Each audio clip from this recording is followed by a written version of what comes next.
What's up, folks? Playing a $50 multi-table. It's the nightly 70 grand on PokerStars. There's about half the field left. This is the middle stages. I have basically exactly what I started with. Haven't really been pretty card dead most of the time in awkward situations. Okay, so first hand I get is 10s under the gun. My standard open here, I made it a tiny bit more than I would open in middle position, not much. I would open like 5.55 in late position, or middle position. The 20 doesn't really make a difference. But I generally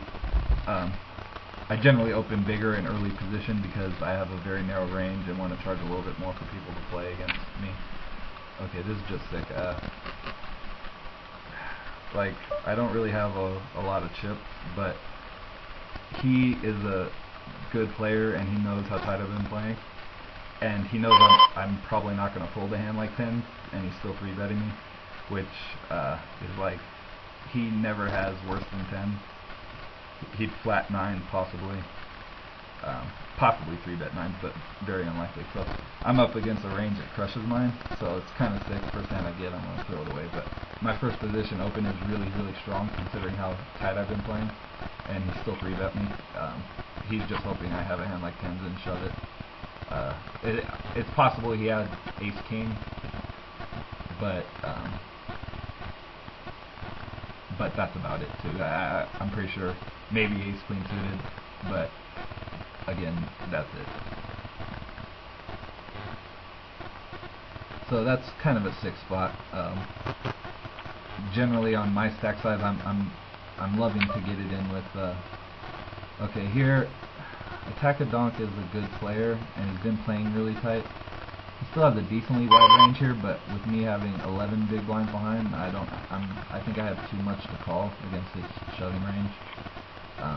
It's close. If I had say I had 1800 or 1700, then I'd lean a lot more towards the call there, because I know when I have that stack size, he's going to be shoving wider.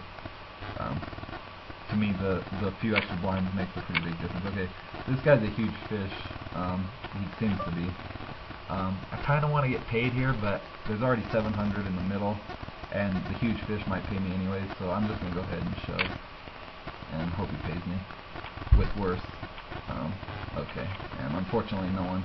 He didn't have, I was hoping he had like 6s or 5s or 4s or whatever, and he would probably call with those hands, considering how badly he's been playing. Yeah, so that's kind of a horrible result for those two hands, but I'm still alive at least. I only had 10 big blinds there, and there was already 700 in the pot, and I had 2,000 in my stack, so pretty much I could make a smaller value-ish raise.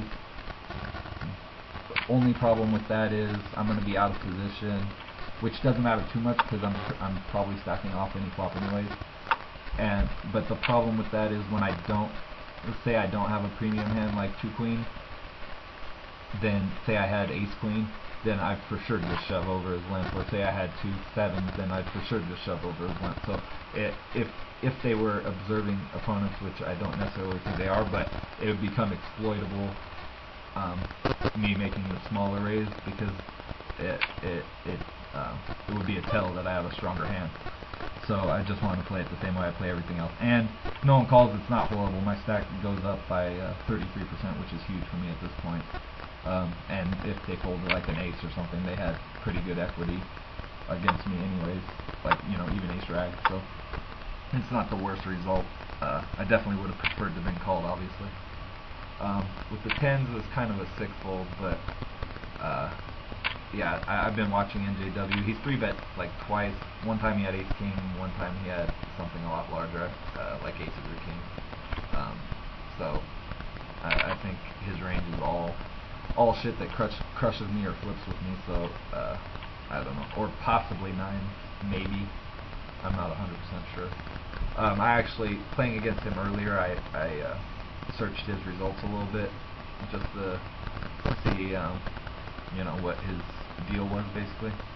And it seemed like he's either, because as you see he only has 2 stars, which means he doesn't play very much, so he either luck boxed a couple huge scores, or he's a good player who just doesn't play much, which is rare. But basically his results were he had a few really large scores.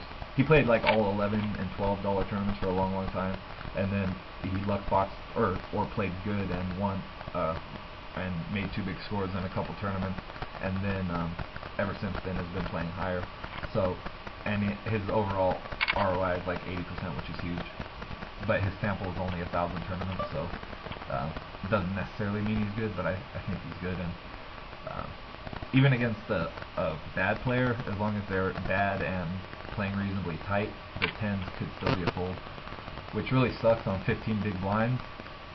Like if I'd be dying to stack off with 10s from basically, you know, if it folds to me in any other position, like middle position or late position, or, you know, anywhere except for under the gun, and then a late position raiser 3-bets me. I mean, he's just not squeezing me light there. But if I was in middle position and he made that same play, I'm just stacking off, even though he could still have a pretty narrow range, just because I feel it's unexploitable to do so. Okay, well, those were 2 pretty interesting hands in a short time, so gave you a little bit of strategy there for some middle stage stuff. Let me see, when are the blinds going up? Another 4 minutes still, so you won't get to see a blind raise. So anyways, that was my middle stages multi-table strategy video. Thank you for watching. Peace.